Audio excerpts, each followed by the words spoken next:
What we're going to do now is something called 3-sentence scene setups. And it's a long name, but basically all that means is Fred and I are going to start having a scene, but we're not going to worry about where the scene is going to go.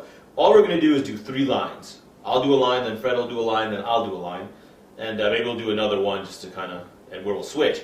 The point here is that within the first 3 lines of our scene, we want to establish all the relevant bits of information for the rest of the scene. And that is who, as in what is our relationship, who are we, where are we, what's our location, and what are we doing.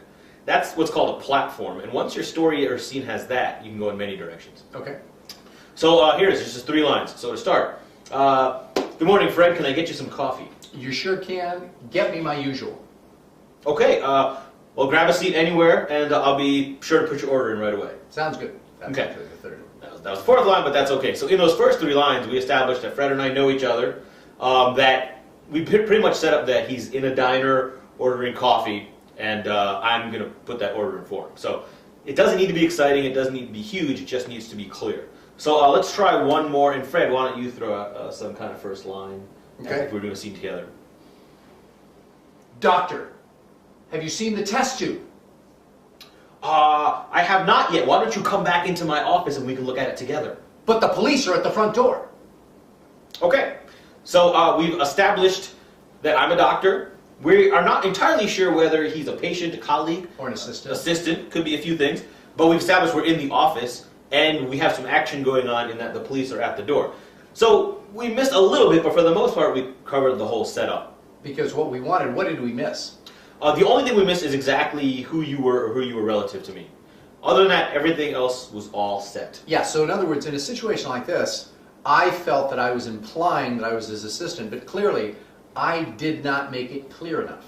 Let's try one more. Okay.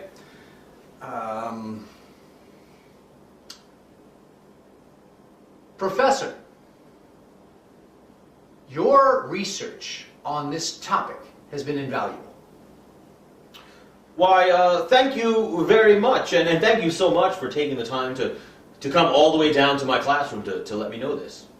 As your student, it was my pleasure, because I only want the best for you in the future. Okay, now what you saw there is the absolute absurd, blatant statement of what it is. I made it very clear. Well, thank you for coming all the way down here to my classroom. And then I said, as As your a student.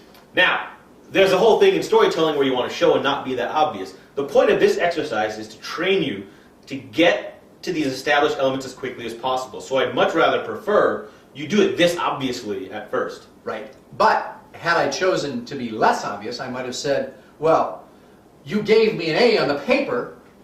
Exactly. So this is how you develop it. But the whole point here is that you learn how to establish the platform, the setup. And this will be invaluable when you are, if you're doing improv scenes, if you're telling stories, or really any kind of persuasive argument you want to make as a position paper, as a sales. A lot of people jump too quickly into their arguments or statements or stories without clearly establishing the who, what, and where. And that you'll lose your audience right So away. it's who, what, and where. And that's it.